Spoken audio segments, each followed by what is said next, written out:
Salve a tutti da Chef Emanuela e ben ritrovati sul mio canale. Oggi facciamo un classico della cucina napoletana, la genovese.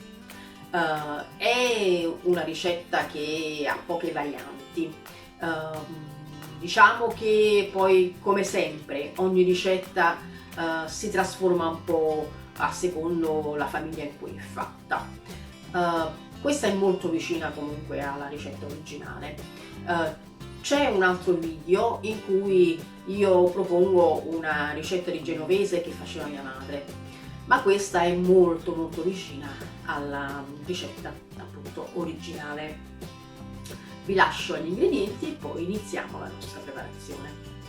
Per la nostra genovese ci serviranno 280 grammi di cipolla, nel mio caso è una cipolla ramata dolce di Montoro, è un IGP e della provincia di Avellino, una carota piccola e una costa di sedano, 350 grammi di spezzatino di muscolo. Serviranno anche 190 ml di brodo di carne o in alternativa un brodo vegetale e 30 ml di vino. Io nel mio caso metto del vino bianco, ma andrebbe bene anche del vino rosso, e la tazzina e mezzo di olio extravergine, sale e pepe macinato fresco, 3 cucchiai di pecorino e parmigiano o grana, fusilloni freschi 210 grammi. Trovate la ricetta di fusilloni freschi nella scheda sopra. Ho messo nella casseruola la carne, il nostro muscolo, sedano intero, quindi la costa l'ho tagliata in due, la nostra carota sempre intera, le cipolle tagliate sottili e la tazzina e mezzo di olio extravergine. Ok, adesso io già ho preparato anche il brodo, ve lo faccio vedere. Brodo di carne bello caldo o in alternativa del brodo vegetale. Adesso accendiamo e dobbiamo far rosolare carne e cipolle. Mettete una fiamma media non troppo alta e fate rosolare, ci vorranno all'incirca un 5-6 minuti. La cipolla deve essere bella appassita e la carne ben rosolata, quindi dobbiamo anche aspettare che la nostra cipolla perda un po' d'acqua.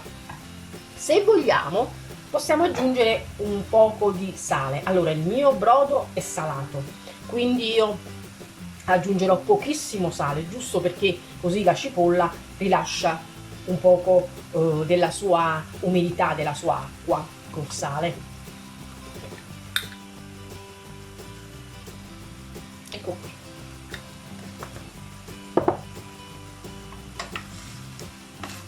Ogni tanto ricordiamoci di girare.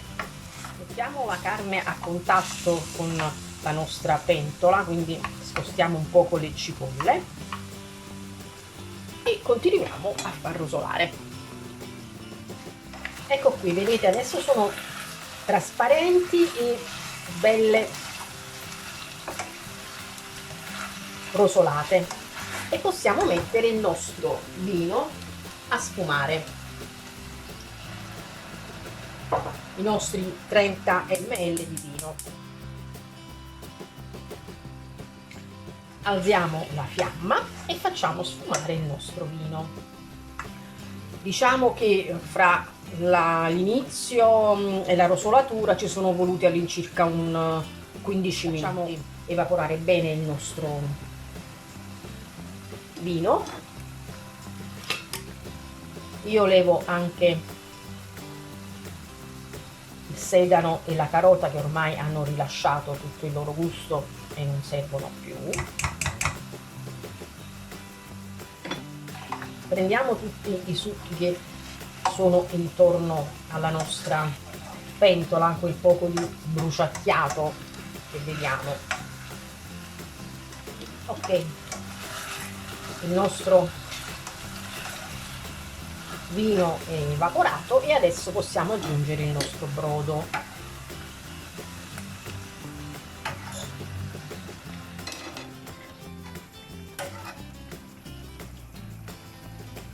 Ecco qui, brodo aggiunto, e adesso messo il nostro brodo, fiamma non troppo bassa, media, facciamo evaporare il nostro brodo. Ci vorrà all'incirca un'oretta più o meno. Dopo una ventina di minuti io metto il coperchio, ma vedete, in questo modo da lasciare un po' di spazio per far consumare il nostro brodo. La nostra genovese è pronta, io l'ho spenta, poi al momento la riscalderò un poco con un goccino di brodo e adesso possiamo passare a mettere la nostra pasta, i nostri fusilli che abbiamo fatto a mano. L'acqua bolle,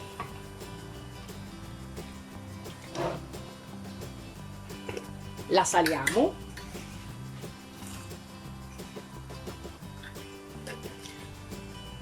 aspettiamo che torni il bollore e mettiamo i nostri fusilli. Ecco qui. Giriamoli delicatamente e facciamoli ritornare al bollore. Dovrebbero essere cotti quando risalgono. Ho scolato i fusilli e adesso metto, una volta che li ho messi nella pentola con la nostra genovese, metto un poco di acqua di cottura della nostra pasta e ce li ripassiamo un po' dentro,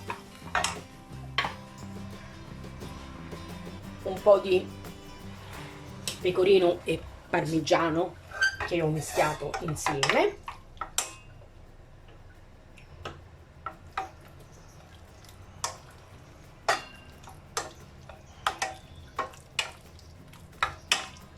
e adesso possiamo passare ad impiattare. Io il pepe non lo metto, ma lo metto sul piatto.